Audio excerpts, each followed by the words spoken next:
Hello, I'm Lynn. Welcome to this short presentation about blogging all about that place called Loughborough and how I quickly share the results of my research.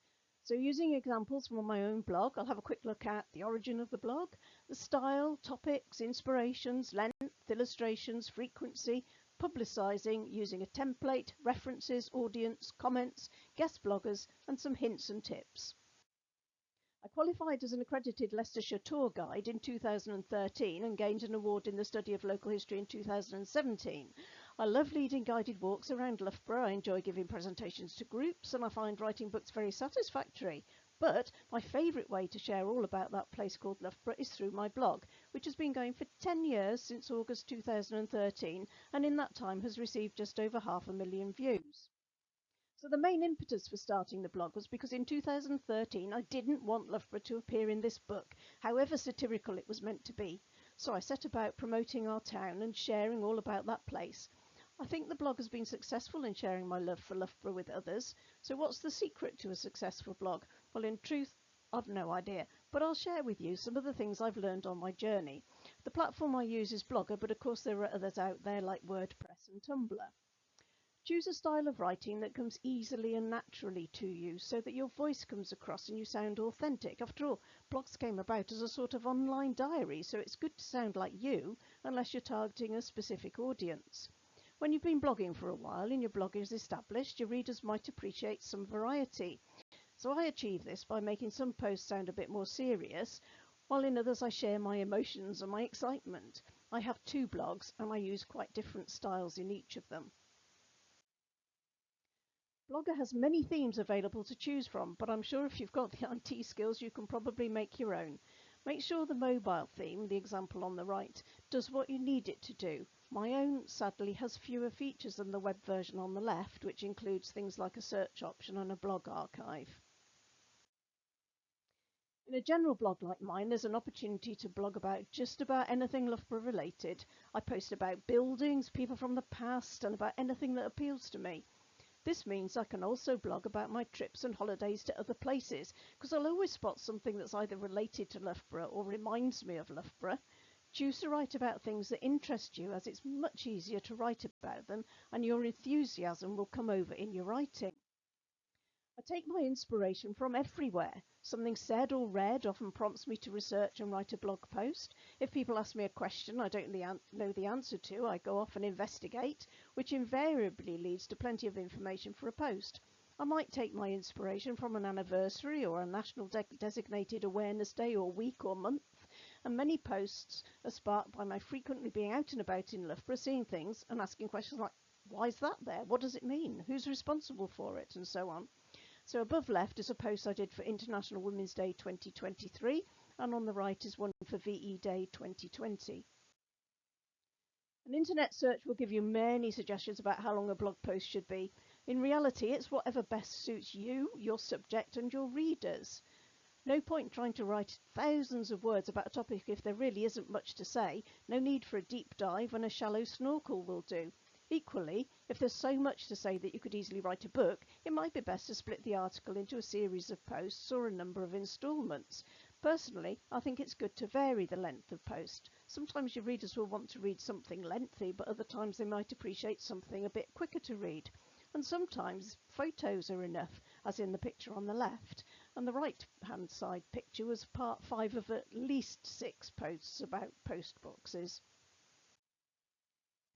It's a good idea to break up text with illustrations, photographs, drawings, graphs and so on, which support what you're writing about. I only post photographs that I've taken, as copyright is fraught with danger.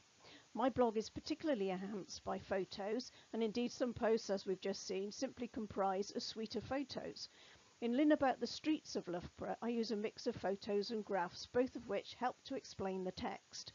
Blogger prefers photos to be centre justified, so some of my earlier posts, like the one on the left, do look a bit odd. I try to add alt text to my images so that they can be read by screen readers, and I reduce the pixel size so that pages load more quickly, and I don't turn my readers off before they've got past the first picture. Again, frequency of posting is an area that probably only you can make a decision on.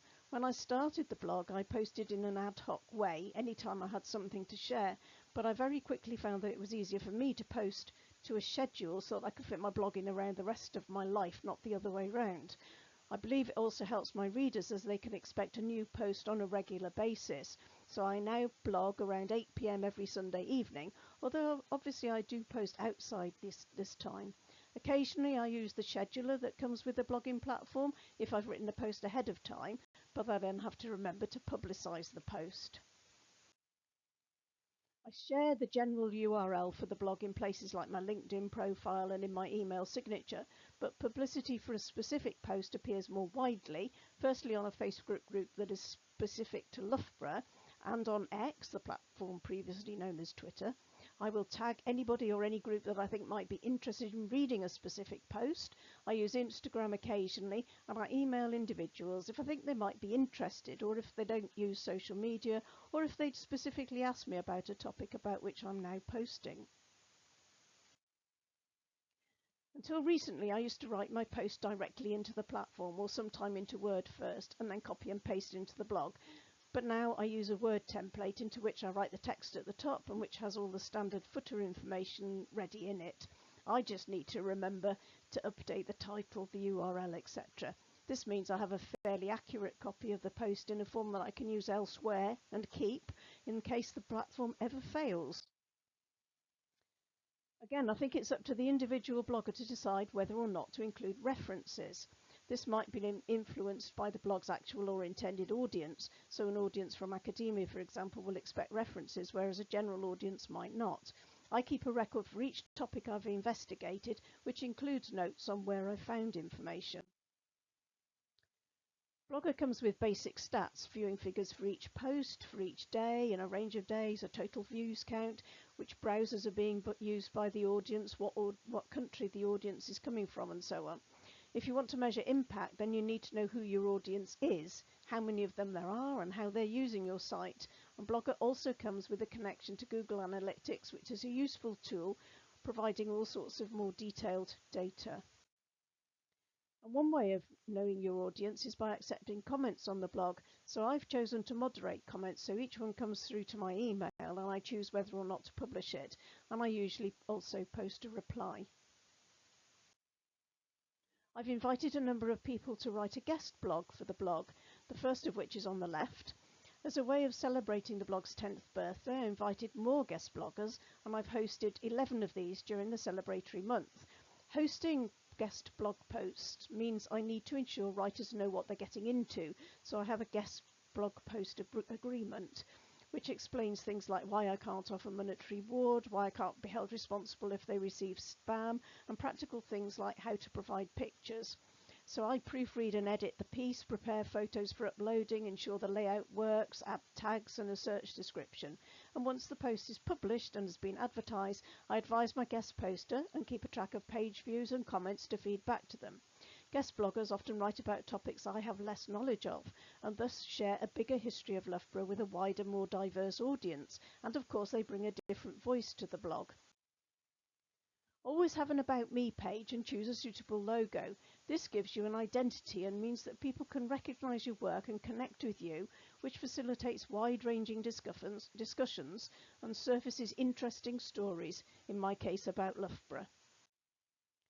So here are some hints and tips. Choose a writing style that comes easily to you but also suits your audience, and a look and feel that supports this. Decide upon the breadth of your topic, so that's geographically, historically, industrial, social, etc. Tip number 3, don't be afraid to look for inspiration everywhere and anywhere. Tip 4, the post length should suit the subject and the reader. If it's too long, consider splitting it into a series of posts. Tip 5, a picture paints 1,000 words, as they say, and illustrations can help support your words, but be aware of copyright issues. Tip 6, consider setting up a regular posting schedule and intersperse with specials, e.g. when they're related to National Awareness Days. Tip 7, if you want people to read your post, publicise it wherever you can. Tip 8, using a template can be useful for saving standard text and as a backup of your post. Tip 9, your readers might want to know where you source your information, so you decide whether or not you're going to include references with your posts. Tip 10, how important is it that you know your audience? Tip 11, decide whether or not you want to enable comments on your blog and whether you would prefer to moderate them. Tip 12, if you invite people to write guest blog posts, make sure they know what they're signing up to. And finally, tip 13, make sure your readers know who you are and where to contact you. Thank you for listening.